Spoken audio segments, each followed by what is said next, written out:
So if you haven't seen Emergency in like full episodes, um, Johnny and Roy, all of them, it's kind of honestly where EMS started.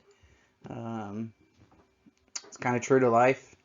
Um, Kind of where we got our beginning, um, and in the modern EMS world. Anyway, so how did EMS officially begin?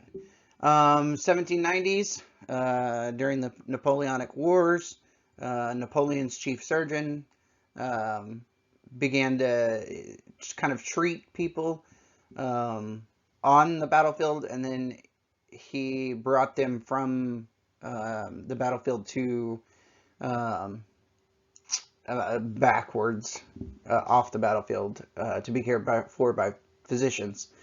In the Civil War, Clara Barton started a Red Cross.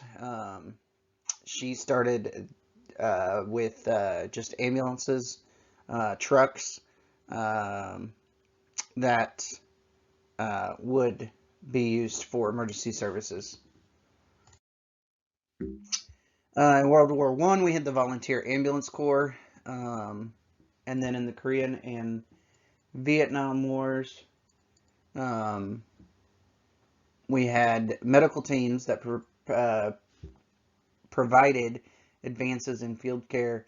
Um, Battlefield advances led to civilian advances such as specialized emergency medical centers devoted to the treatment of trauma. We had those MASH units in the Korea and Vietnam wars, and they created that trauma center really because they had the means and the ability to do so.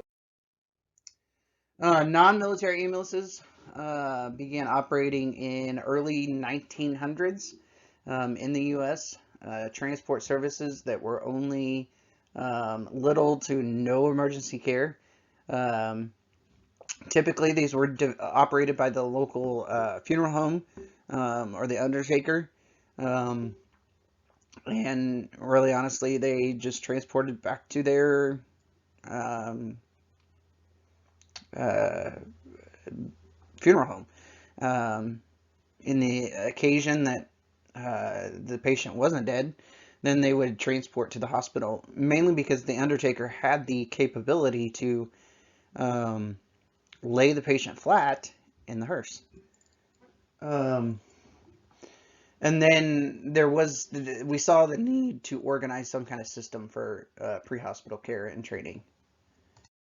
Okay, so when that need started to arise in 1966, the Department of Transportation was EMS, charged with developing EMS standards.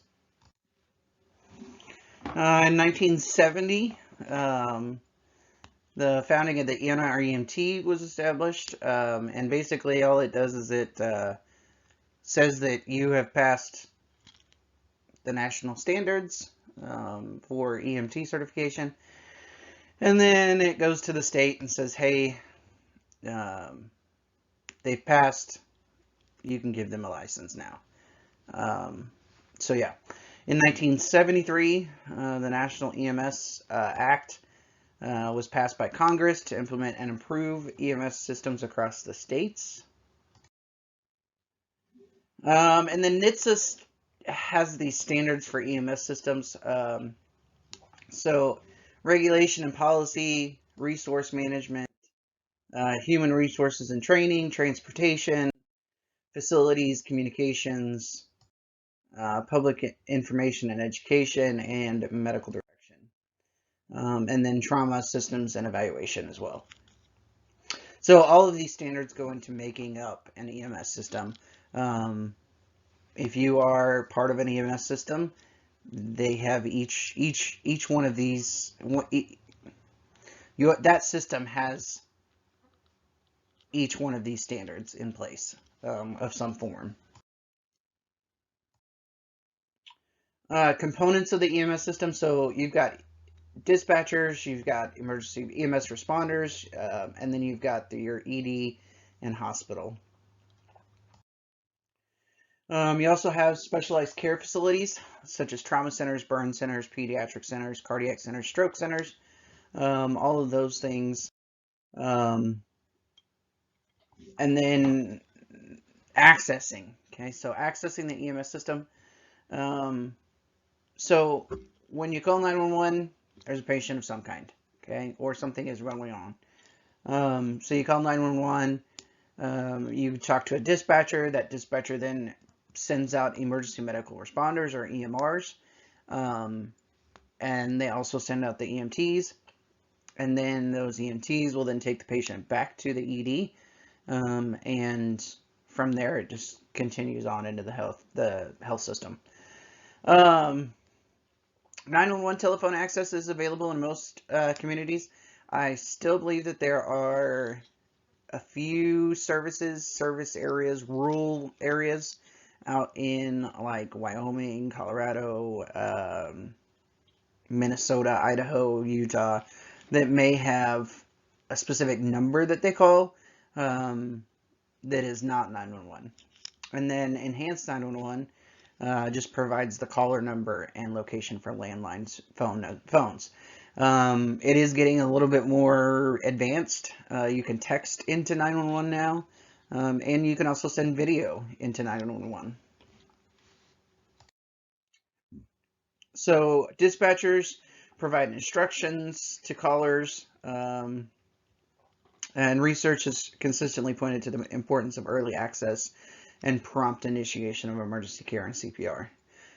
So even those people who don't know how to do CPR can be taught how to do CPR over the phone. Okay. Decision making. So this is an important concept that you will go through your entire course. Okay. You will make decisions based on critical thinking throughout the entire course. Um,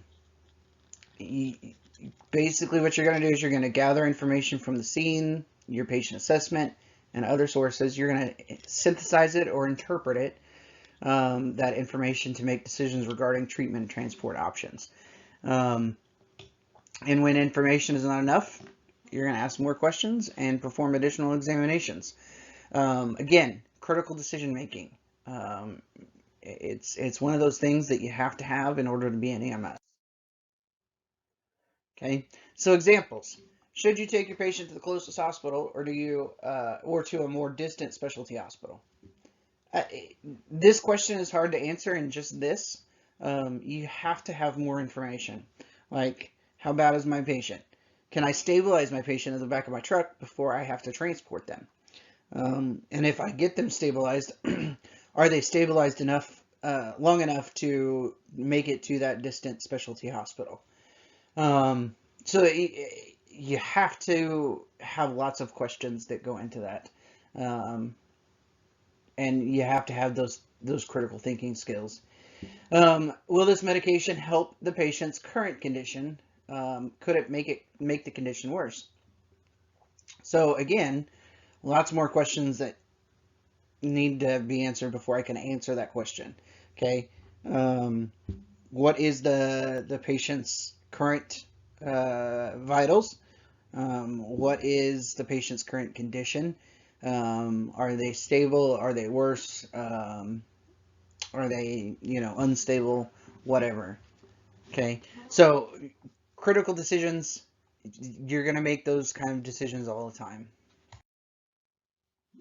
As far as EMS training and the levels that we have, there are 4 general levels of EMS training and certification that may vary place to place. EMRs, okay, so they're first at scene, typically PD, firefighters or industrial, like a manufacturing plant of some kind, large manufacturing plant of some kind.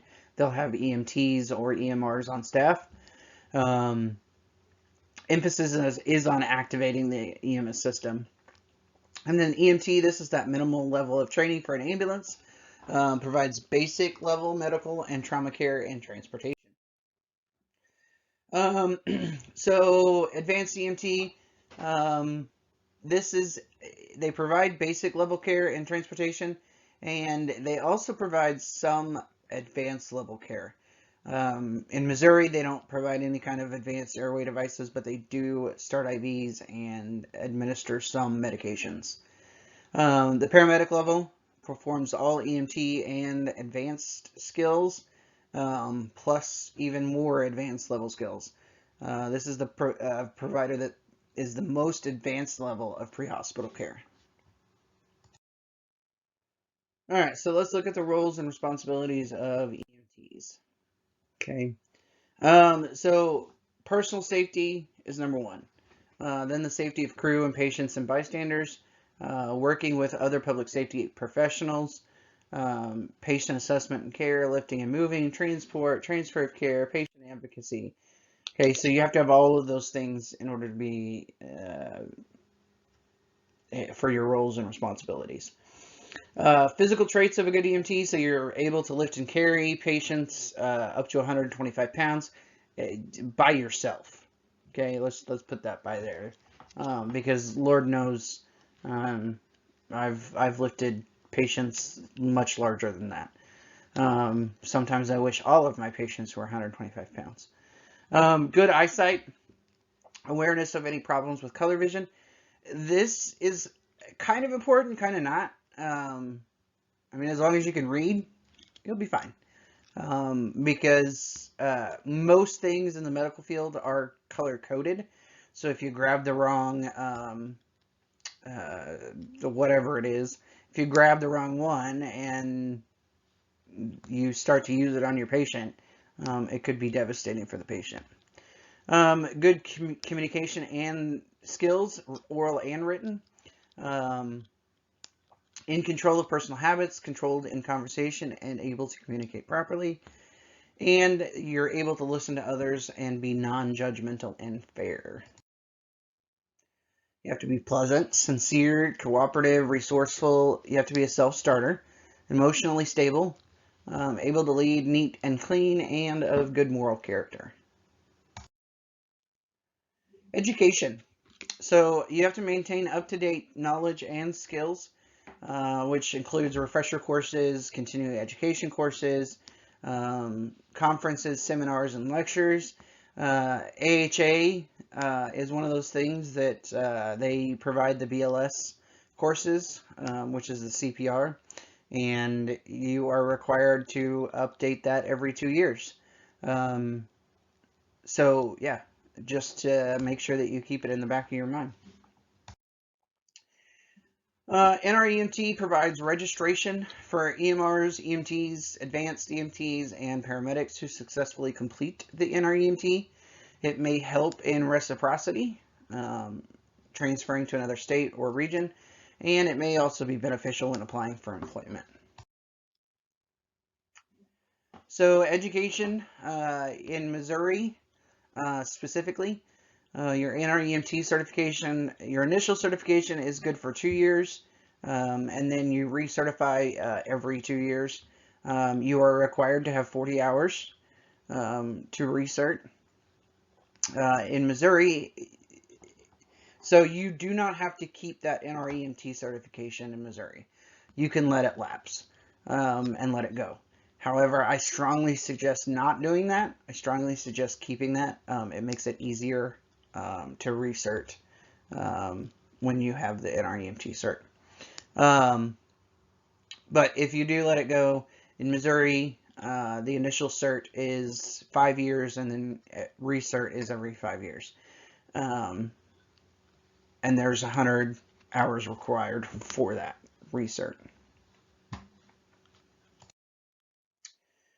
You can use a variety of ways to get those continuing education hours. You can use traditional classes. So like you'll see some people will go to an initial EMT class and just sit in.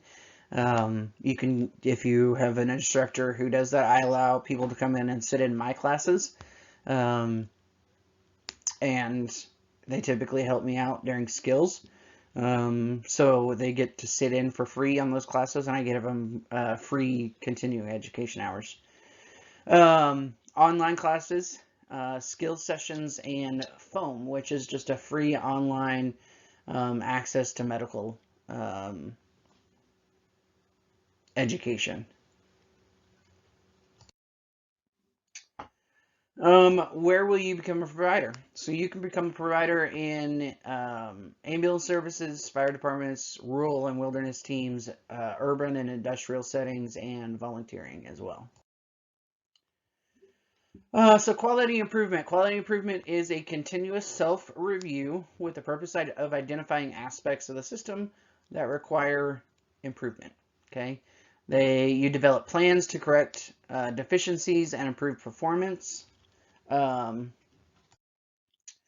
everyone in the organization has a role.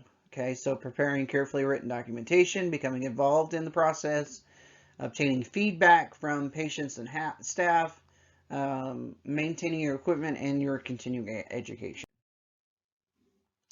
Medical direction. So the medical director is the person ultimately responsible for every sort of patient care there is. If a patient dies, that's his responsibility. Why did the patient die? Why did we treat the patient the way we did? That is his responsibility. He has to answer for that. They oversee training. They develop treatment protocols. They issue offline medical direction or those standing orders.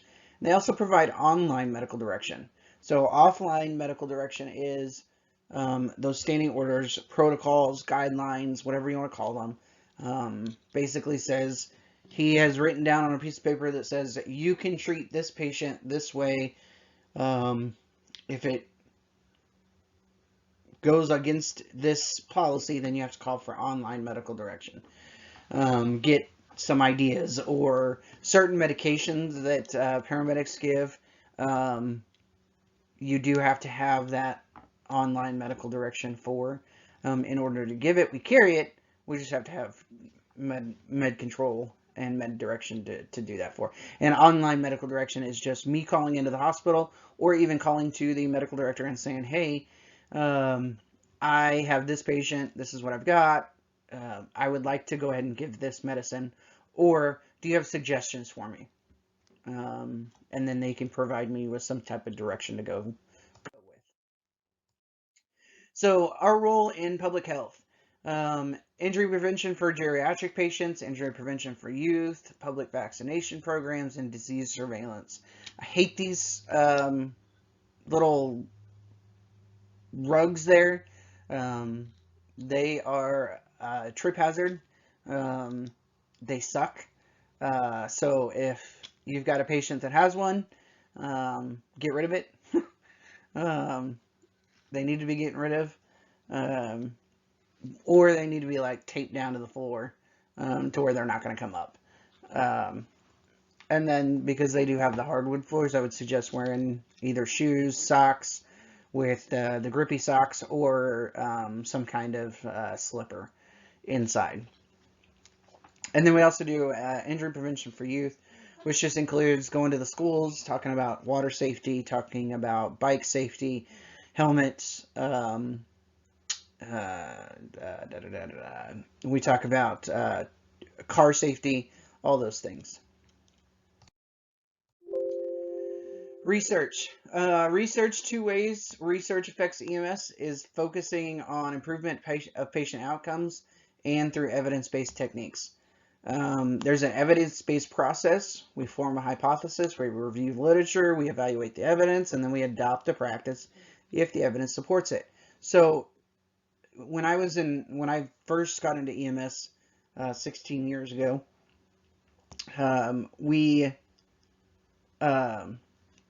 what we did was we backboarded every patient that had some type of trauma. It could be Granny who had just fallen to the floor from a standing position, but we backboarded her. Now we don't do that because there was a study done. Somebody formed a hypothesis that said, hey, maybe we are hurting these patients by putting them on a backboard. They reviewed that literature. They reviewed any kind of evaluating evidence. And then pretty much now the whole of EMS has adopted the practice of not backboarding a patient, or at least transporting a patient on a backboard. We use the backboard to get the patient from point A to point B being the ambulance. So the dynamic nature of treatment makes research difficult. Not all research is created equal. We want to embrace best practices of conducting and evaluating research. We want to rely on that scientific method. That includes general observations turned into a hypothesis and predictions tested to prove or disprove that hypothesis. Okay, so types of medical research. Peer-reviewed research in medical journals. So, take for example, I read an article. I'm going to put it into one of these medical journals, probably Journal of EMS or something like that. And then it's going to get peer-reviewed by my peers. And they're going to review it and determine whether or not it's true, or whether or not more research needs to go into it. Articles in EMS magazines, they're not necessarily original research, and they're not peer-reviewed. Special issues. So throughout the course, we're going to talk about all this stuff. Most of the stuff is already there. Okay. Americans with Disabilities Act, strict guidelines preserving the rights of Americans with disabilities. If you have a disability, learning or otherwise, please reach out to me and let me know so that we can make accommodations for that. All right, chapter review. I'm not going to go through this. I'm not going to talk about the chapter review, but it's going to